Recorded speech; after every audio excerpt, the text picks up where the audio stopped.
비가 내린 날, 시멘트 속에서 시작된 비밀. 비가 내리던 날이었습니다. 소리도 없이, 흔적도 없이 누군가의 삶이 그날 밤 조용히 사라지기 시작했죠. 그리고 그 안에 담긴 따뜻한 이야기를 뼈속 깊이 있게 파헤쳐보겠습니다. 우리는 종종 보이지 않으면 없는 것이라고 착각합니다. 하지만 진실은 절대 사라지지 않아요. 단지 숨겨져 있을 뿐이죠. 그날 한 남자는 새벽빛이 채 밝기도 전에 분주히 움직였습니다. 시멘트를 개고 바닥을 고르고 마치 아무 일도 없었다는 듯 작업을 마쳤습니다. 빗속에서 아무도 보지 않는 그 시간에 등잔 밑이 어둡다는 말이 있죠. 가장 가까이에 있었기에 가장 오래 숨길 수 있었습니다. 가족이라는 이름 아래, 사랑이라는 가면 아래 끔찍한 범행은 완벽하게 포장되었습니다. 이 사건은 단순한 살인이 아닙니다. 한 인간이 다른 인간을 얼마나 잔인하게 그리고 얼마나 치밀하게 지울 수 있는가를 보여주는 기록입니다. 시멘트는 굳었고 세월은 흘렀고 세상은 아무것도 몰랐습니다. 하지만 진실은 기다리고 있었습니다. 16년이라는 긴 시간을 차갑고 단단한 바닥 아래서 오늘 그 진실이 드디어 입을 열 것입니다. 끝까지 함께 해주세요. 16년 동안 사라진 여성, 아무도 몰랐던 진실. 16년입니다. 5840일이에요. 한 아이가 태어나서 중학교를 졸업하고도 남은 시간, 그 긴 세월 동안 한 여성은 세상 어디에도 존재하지 않았습니다. 그런데 아무도 이상하게 생각하지 않았습니다. 왜였을까요? 그냥 어디 갔겠지. 원래 연락이 뜸했어. 가족들이 알아서 하겠지. 우리는 이런 말로 스스로를 그리고 진실을 외면했습니다. 그녀에게는 이름이 있었습니다. 좋아하는 음식이 있었고 웃는 방식이 있었으며 누군가의 딸이자 누군가의 어머니였습니다. 그러나 그녀를 기억하는 사람은 점점 줄어갔고 기억은 희미해졌으며 결국 그 존재 자체가 지워지는 것처럼 보였습니다. 물은 스스로 낮은 곳으로 흐른다는 말이 있습니다. 진실도 마찬가지입니다. 아무리 깊이 묻으려 해도 결국엔 흘러나오게 되어 있습니다. 16년의 침묵 뒤에는 반드시 이유가 있었습니다. 누군가가 그 침묵을 만들어냈고 유지했으며 지켜왔습니다. 그 배후에는 가장 가까운 사람이 있었죠. 우리가 가장 믿어야 할 존재로부터 가장 큰 배신을 당한 이 사건. 그 진실의 실마리가 지금부터 하나씩 풀려나갑니다. 상실이 만든 빈틈. 누군가는 그 틈을 노렸습니다. 사람은 누군가를 잃으면 무너집니다. 아내가 사라진 가정, 엄마가 없어진 아이들. 그 빈자리는 슬픔이었고 혼란이었으며 동시에 누군가에게는 기회였습니다. 범인은 바로 그 빈틈을 노렸습니다. 슬픔에 잠긴 가족들에게 걱정 마, 내가 다 알아서 할게 라고 말하며 스스로 보호자가 되었죠.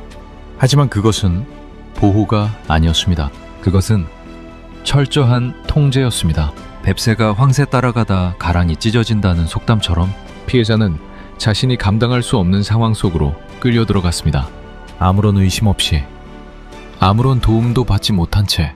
심리학에서는 이런 관계를 포식자 피해자 구조라고 부릅니다. 가해자는 피해자의 약점을 정확히 파악하고 그 약점을 지렛대 삼아 자신의 지배력을 공고히 해나갑니다. 처음에는 도움으로 시작되지만 결국 감시가 들고 통제가 되며 마지막엔 폭력이 됩니다. 문제는 이것이 단 하나의 사례가 아니라는 점입니다. 지금 이 순간에도 누군가의 상실이 누군가의 범행 기회가 되고 있을지 모릅니다. 상실은 죄가 아닙니다. 그러나 우리 사회가 상실한 사람 곁에 충분히 있어주지 못한다면 그 빈틈은 반드시 나쁜 손으로 채워집니다. 거짓말은 왜 계속 바뀌었을까요? 범인의 심리 해부. 거짓말에는 수명이 있습니다. 처음에는 완벽해 보이죠. 하지만 시간이 지나면 균열이 생기고 그 균열을 메우기 위해 또 다른 거짓말이 필요해집니다. 거짓말은 거짓말을 먹고 자랍니다. 이 사건의 범인도 마찬가지였습니다. 아내가 집을 나갔다. 그게 첫 번째 거짓말이었죠. 그런데 경찰이 물으면 말이 달라졌습니다. 가족이 물으면 또 달라졌어요. 시간이 흐를수록 버전이 늘어났고 그럴수록 이야기는 더 복잡해졌습니다.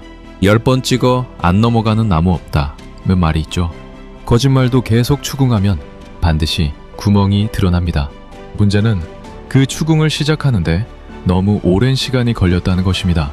범죄 심리학 관점에서 보면 범인의 거짓말 패턴은 크게 3단계로 나뉩니다. 첫째, 부재 설명 단계. 피해자가 왜 없는지를 그럴듯하게 설명합니다. 자기 발로 떠났다, 연락이 없다는 식으로 책임을 피해자에게 돌리죠. 둘째, 관계자 관리 단계. 주변인들이 의심하지 못하도록 적절히 정보를 흘리거나 차단합니다. 내가 알아서 할게 라는 말로 개입을 막습니다. 셋째, 방어서사 고착 단계. 거짓말이 너무 오래되어 스스로도 믿기 시작하는 단계입니다. 이 단계에서는 신문에서도 흔들리지 않는 것처럼 보이죠. 하지만 결국엔 무너집니다. 항상 그래왔고 앞으로도 그럴 것입니다. 왜냐면 진실은 기억할 필요가 없거든요. 16년을 버틴 시신이 말해준 결정적 증거. 죽은 자는 말이 없다고들 합니다. 하지만 이 사건에서 그 말은 틀렸습니다. 16년의 세월을 시멘트 속에서 버텨온 그녀는 마침내 입을 열었습니다. 말이 아닌 과학의 언어로. 법의학자들이 현장에 도착했을 때 그들이 발견한 것은 단순한 유골이 아니었습니다. 뼈의 형태, 골절의 방향, 주변 물질의 화학적 분석, 하나하나가 그날 밤 무슨 일이 있었는지를 조용히 증언하고 있었죠. 하늘이 무너져도 솟아날 구멍이 있다는 말처럼 범인이 아무리 완벽하게 지우려 해도 과학은 반드시 흔적을 찾아냅니다. 특히 결정적이었던 것은 골절 패턴이었습니다. 사후에 생긴 손상과 생전에 가해진 외상은 분명히 구별됩니다. 법의학은 그 미세한 차이를 읽어냈고 그것이 재판에서 핵심 증거가 되었습니다. 또한 DNA 분석은 신원을 최종 확인해 주었습니다. 가족들이 16년 동안 기다려온, 차마 믿고 싶지 않았던 그 사실을 과학이 확인해 줬습니다. 이 사건은 과학 수사의 중요성을 다시 한번 일깨워줍니다. 인간의 기억은 왜곡되고 증언은 바뀌며 거짓말은 정교해집니다. 하지만 물리적 증거, 분자의 기억은 절대로 거짓말하지 않습니다. 그녀는 죽었지만 진실을 남겼습니다. 그리고 그 진실이 16년의 침묵을 깨뜨렸습니다. 수사는 왜 늦어졌을까? 제도의 빈틈과 한계, 소 잃고 외양간 고친다는 말이 있습니다. 이 사건은 그 속담이 얼마나 뼈아프게 적용되는지를 보여줍니다. 실종 신고는 접수됐습니다. 하지만 수사는 충분히 이루어지지 않았습니다. 왜 그랬을까요? 당시의 실종자 수사 매뉴얼은 자발적 가출과 범죄 관련 실종을 명확히 구분하지 못했습니다. 특히 성인 여성의 경우 스스로 떠났겠지 라는 편견이 수사 의지를 꺾는 경우가 빈번했습니다. 이는 개인의 문제가 아닙니다. 시스템의 문제입니다. 신고를 받은 담당자가 게을렀던 게 아닙니다. 그들이 따를 수 있는 기준이, 규정이, 체계가 충분하지 않았던 것입니다. 또한 실종자 데이터베이스의 부재, 관할 기관 간 정보 공유의 단절, 장기 미해결 사건에 대한 재수사 규정 미비, 이 세 가지가 복합적으로 작용하면서 16년이라는 공백이 만들어졌습니다. 가랑비에 옷 젖는다고 했죠. 작은 제도적 허점들이 쌓이고 쌓여 결국 한 사람의 죽음을 16년간 묻을 수 있는 환경이 만들어진 겁니다. 지금 이 순간도 우리나라에는 수백 명의 장기 실종자가 있습니다. 그들 중 몇 명이 이 사건의 피해자와 같은 상황에 처해 있을까요? 제도는 완벽할 수 없습니다. 하지만 배우지 않는 제도는 반드시 같은 실수를 반복합니다. 재판이 남긴 질문, 정의는 충분했는가? 재판이 끝났습니다. 판결이 내려졌습니다. 숫자로 표현된 형량이 선고됐습니다. 그런데 충분했을까요? 눈에는 눈, 이에는 이라는 말은 고대의 정의관을 표현합니다. 하지만 현대의 법체계는 그보다 훨씬 복잡합니다. 음보인가, 교화인가, 피해자 중심인가, 절차 중심인가, 이 질문들이 이 재판에서도 충돌했습니다. 피해자 가족들은 판결을 받아들이면서도 한마디를 남겼습니다. 이게 전부인가요? 그 질문은 단순히 형량에 대한 불만이 아닙니다. 16년의 고통, 진실을 몰랐던 세월, 스스로를 탓했던 나날들.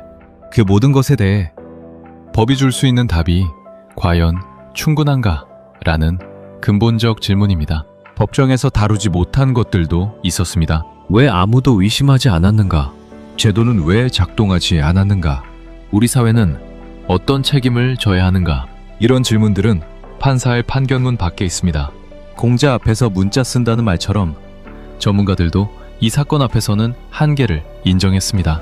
법이 모든 것을 해결할 수 없다는 것, 그리고 바로 그렇기 때문에 사회의 역할이 더욱 중요하다는 것에 정의는 재판으로 완성되지 않습니다.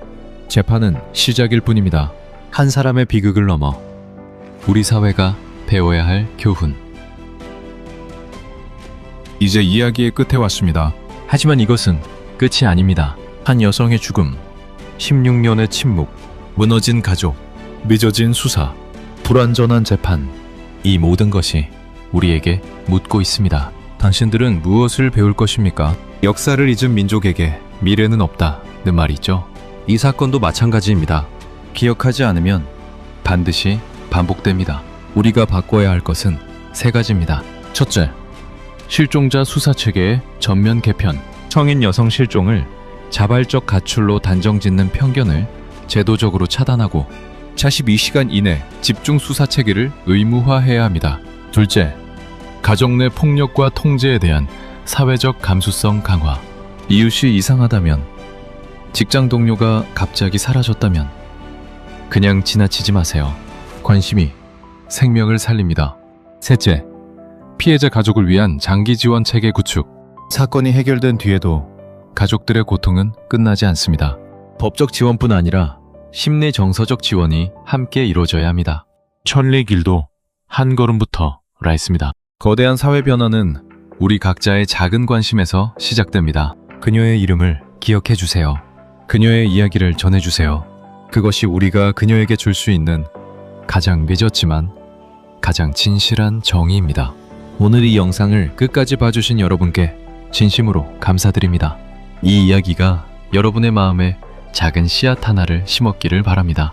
그 씨앗이 언젠가 더 안전한 사회를 만드는 나무가 되기를 진심으로 바랍니다. 영상이 즐거우셨다면 좋아요와 구독하기 버튼 꼭 눌러주세요. 구독 안 하면 다음 분석 못 봐요. 제작에 큰 힘이 됩니다. 시청해주셔서 감사합니다.